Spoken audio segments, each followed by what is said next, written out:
થરાદ અને ધાનેરા ખાતે મહોરમ નિમિત્તે તાજિયાનું જુલુસ શાંતિપૂર્ણ માહોલમાં યોજાયું હતું. થરાદ ખાતે મહોરમના પવિત્ર અવસરે મુસ્લિમ સમાજના પ્રમુખ હાજીભાઈ જે પઠાણ અને મહોરમ કમિટીના પ્રમુખ હાજીભાઈ લાડુભાઈ શેખ તથા મુસ્લિમ સમાજના આગેવાનો માર્ગદર્શન હેઠળ તાજિયાનું જુલુસ શ્રદ્ધા અને હકીકત સાથે કાઢવામાં આવ્યું હતું. જુલુસમાં મોટી સંખ્યામાં મોમીનો તેમજ શહેરના નાગરિકોએ ઉત્સાહભેર ભાગ લીધો હતો.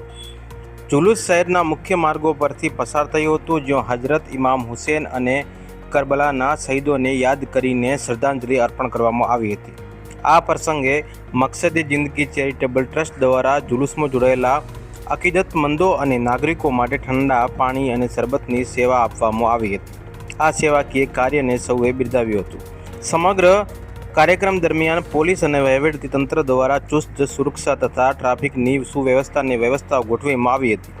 સૌના સહકારથી તાજિયાનું ગોઠવવામાં આવી હતી અને સૌના સહકારથી તાજિયાનું જુલુસ શાંતિપૂર્ણ સંપન્ન થયું હતું. ભાઈચારો અને એકતા તથા માનવતા સંદેશ આપવામાં આવ્યો હતો. બ્યુરો રિપોર્ટ, જન્મભૂમિ ન્યૂઝ, ગુજરાત.